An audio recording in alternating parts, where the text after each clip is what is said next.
கர்த்தருடைய நாமம் பரிசுத்தப்படுவதாக. இந்த நாளுக்கான வெளிச்சம் 1 சாமுவேல் 7ஆம் அதிகாரம் 12ஆம் வசனம்.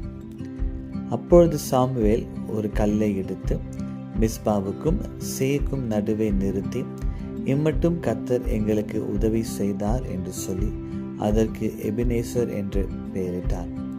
இந்த காலை வேளையில கூட நீங்களும் நானும் ஆராதிக்கிற தேவனுக்கு கொடுக்கப்படுகிற ஒரு நாமம், அவர் எபினேசராய் இருக்கிறார். எபினேசர் என்பதற்கு அர்த்தம் இதுவரைக்கும் எங்களுக்கு உதவி செய்த தேவன். இந்த நாமத்தை சாமுவேல் கர்த்தருக்கு வைக்கும்போது கர்த்தர் இஸ்ரவேல் ஜனங்களுக்கு ஒரு பெரிய இரட்சிப்பை கொடுத்திருந்தார்.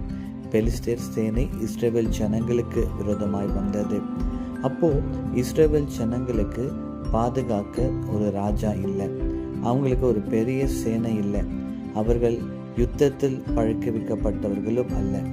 அப்போ திடீரென்று இந்த பெலிஸ்தேர் சேனை இந்த இஸ்ரவேல் ஜனங்களுக்கு எதிராய் வரும்பொழுது ஜனங்கள் எல்லோரும் பயந்தார்கள். இவங்க எல்லாரும் ஏற்கனவே ஒரு இடத்துல கூடி கர்த்தரை துதிக்கும்படி ஆராதிக்கும்படி வந்தார்கள். இதை அறிந்த பெலிஸ்தர்கள் இந்த இஸ்ரவேல் ஜனங்களை ஒரே இடத்துல வைத்து அவர்களை ஜெயித்து விடலாம் என்று சொல்லி யுத்தத்துக்கு வந்தார்கள். ஆனால் சாமுவேல் என்ன செய்தானா, கர்த்தருக்கு நேராக அவன் பலிகளை செலுத்தி கொண்டிருக்கிறான். ஆண்டவரே, இந்த பெலிஸ்தேர் சேனை எங்களுக்கு விரோதமாய் வருகிறது என்று சொல்லி ஆண்டவருக்கு என்ன செய்து கொண்டிருந்தான்? பலி செலுத்தி கொண்டிருந்தான்.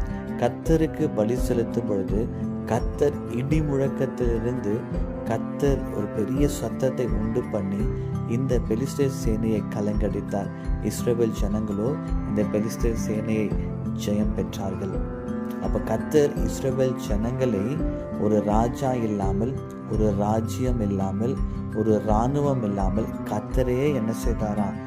அற்புதமாய் அவர்களுக்கு ஒரு ஜெயத்தை கொடுத்தார். அதனால தான் அவருக்கு எபினேசர் என்று பெயரிடப்பட்டது.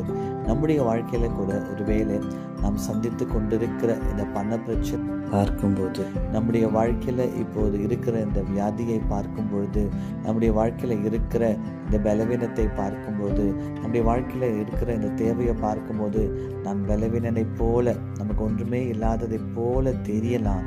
ஆனால் ஒருவேளை உங்களுடைய கரத்தில் ஒன்றுமே இல்லாமல் இருந்தாலும் கர்த்தர் நல்ல எபினேசராய் இருக்கிறார். இதுவரை கர்த்தர் உங்களை நடத்தினார். உங்கள் பலன் அல்ல, கர்த்தருடைய பலனே உங்களை ரட்சித்தது. இதுவரை நடத்தினவர் இனிமேலும் உங்களை நடத்துவார். அன்பின் பரலோக பிதாவே, இந்த காலை வேளையில எங்களுக்கு ஒரு நல்ல எபினேசர் இருக்கிறபடியால் உமக்கு நன்றி. இதுவரை நடத்தினவர் இனிமேலும் நடத்துவீராக.